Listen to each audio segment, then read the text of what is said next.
finding solace in solitude. Solace in solitude. This is difficult because solitude is basically being alone, the art of being alone, as I like to call it. And solace in solitude essentially means having peace while being alone, being comfortable with yourself, to able to do what you need to do and succeed being alone. Because most of the time, the greatest things are accomplished alone in the dark. Whether that's you training for a basketball game or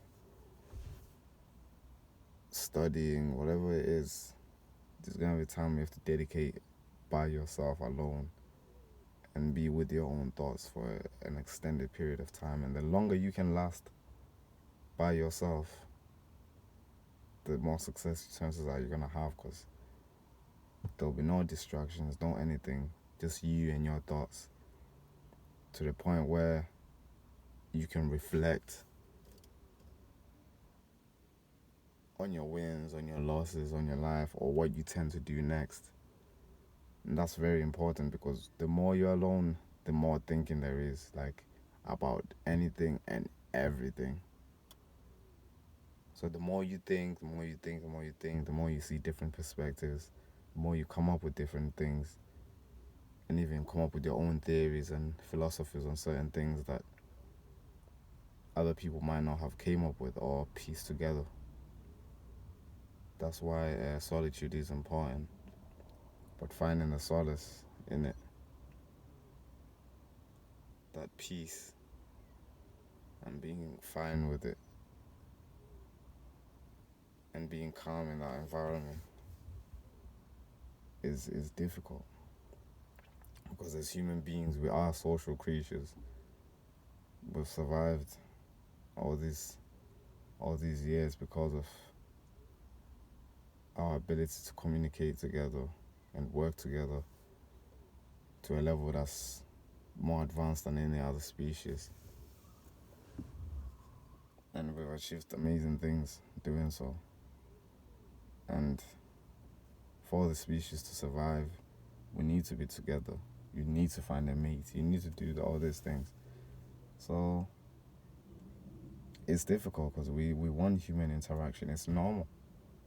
Otherwise, we get sick, as John Steinbeck said in his novel that we read in school, by his character, one of the characters, the black guy of Mice and Men. It's like, a man can get so lonely that he gets sick, and this is true, which is why practicing solitude is dangerous. It has to be done with precaution, because you can get extremely lonely to the point where it's self-destructive. You can go crazy. Like, some people that have been in prison might tell you, I don't know what that's like. That's probably a whole different level of environment. But the prisoner that spent time in solitary confinement, it's like, it's you by yourself, and it's like, if you can't gather your thoughts to think right and be rational and use that time to be mentally productive with your thought process, it can be detrimental, like, to your mental health. Like, it could really mess you up. So I think it needs to be practiced with caution and be productive in that state instead of self-destructive, as most people are not able to. And I guess it also depends on, like, your upbringing as well. If you're always around other people from early, always, it's gonna be difficult for you to be in solitude, because you've not experienced that. But whereas you have experienced that as a child, it's easier. So for me, I've experienced that. Not to the point where I was just alone. No, it's like the family members there, but they might have been doing their own thing. My mom was doing night shifts or whatever, or even earlier back home. in Wakanda, um, like the older parents or relatives, they're doing their own thing. Like then it's just you by yourself, and whether you're playing or whatever it is. So, which gave me a lot of time to think, do a lot of things. So, which is why now I'm a more calculated person because of my time in solitude. Like, because I'm always thinking about certain things, different perspectives. Why did this person do this? What made them act this way? How can I approach this situation? So, it's very important. So, and the best way to find solace in solitude is know that you will be okay because you will use that time productively, whether you're thinking about new ways of doing something or you're just working on yourself during that time, whether that's the gym, your career, school, whatever it is you do. It's going to be productive, therefore it's going to put you at a level so high that like when you go back into civilization, into being with other people, they see the progress that you've made, like, and you can also make a difference to people's lives because you've spent that time in solitude reflecting, pondering, seeing different ways of doing different things. That brings value to society because you'll be contributing new things, hopefully, or different ways of living, and you also be protect yourself because most of the time bad things happen when you're around other people, whether that's you're out and about and something crazy happens, or you get into fights, or you get into drinking or addictive behaviors, drugs or whatever. It's all because of the company you keep. And most of the time, if the company you keep is not that good, then solitude is the best answer. It's better to be alone than be around people that are bringing you down and not bringing you closer towards your goals. So, but if you do have people that are motivated and focused on achieving the same type of things you want to achieve, then that's the best thing that can happen to you. That's the best thing you should do. You should cling on those people, soak up everything you can, and they will push you forward because they will motivate you, especially if they are achieving or have achieved what you want. It makes you see that it's possible. And when you can see something like, wow, this is possible. It's like if someone close to you you've seen them work hard and end up rich or whatever and buy a Lamborghini or Batmobile or whatever it is they like. And you see now that this is possible, and that will force you to ask because you're like, this person did this, and they ended up with this, so I can replicate that success. But so you can surround yourself with those type of people, but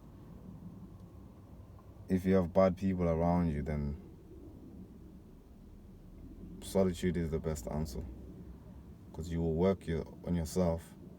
Gives you time to know yourself as well because you're reflecting on what you've done, what you plan to do, what's happening around you, how you're going to approach it, things of that nature. Therefore, solitude is good in that aspect, definitely. So when you do step out of solitude, spend it with the right people, then when it's time for you to go back to the drawing board, reflecting on your journey and your actions and how you live your life affects other people and things of that nature, then yeah, it's better that way. But yeah, I think I lost track a bit, but so yeah, solitude is it's finding solace in solitude is the best thing you can do for yourself. You will avoid a lot of crazy things because, for example, a lot of people get in relationships that they don't really want, like just because they don't want to be alone, and it's human nature. No one wants to be alone. I'd be lying to you if I said, fine, I'll be alone or whatever.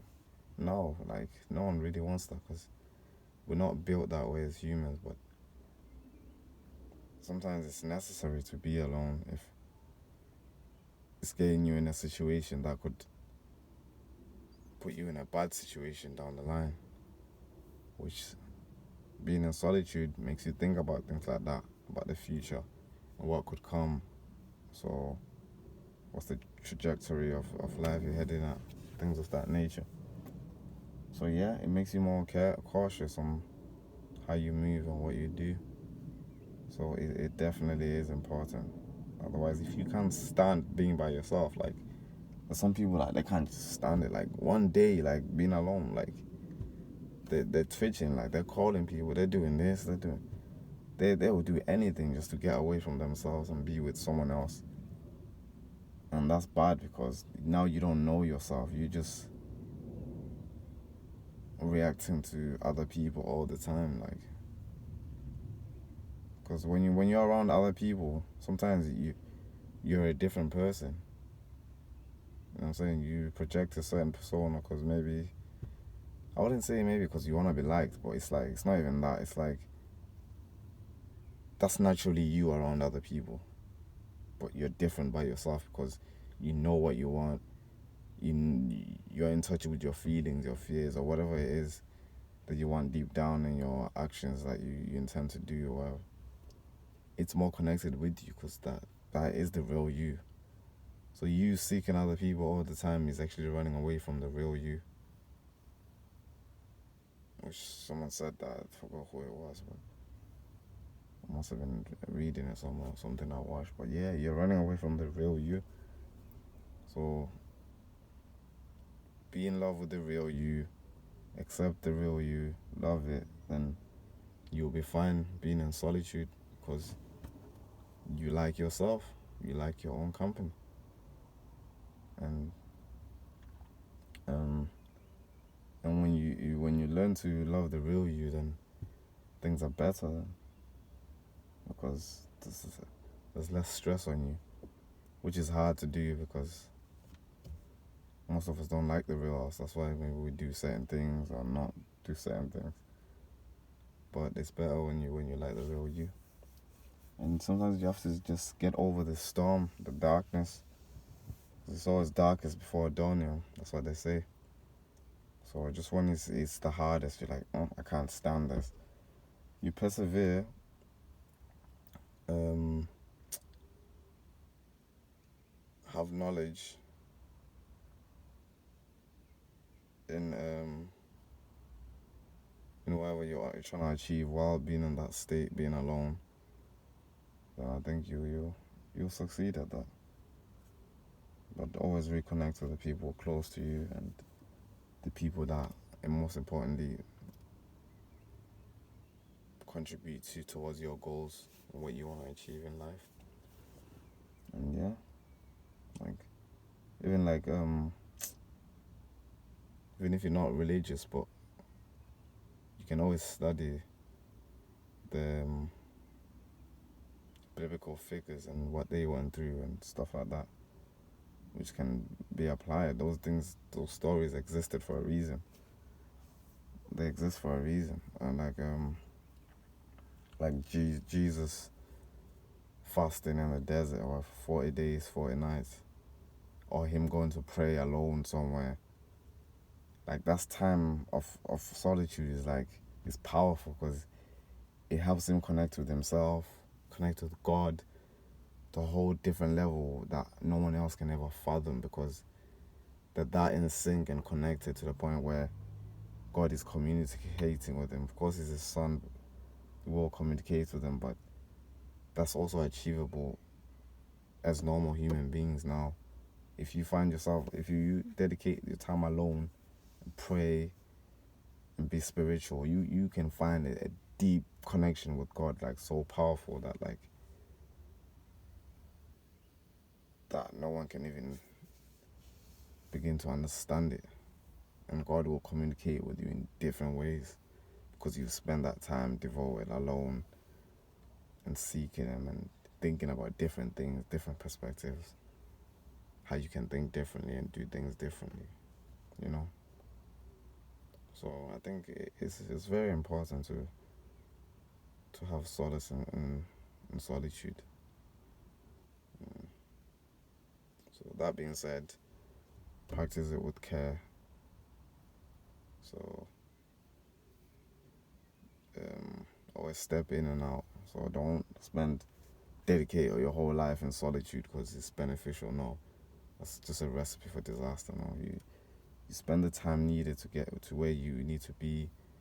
Then you spend time with other people as well, whether it's your family, the people that propel you to achieve your goals, or whether it's service for others, whether it's charity or whatever service you want to help do, which is just services, just helping anyone you can.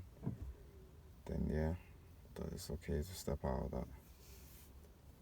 So yeah, that's my thoughts on that.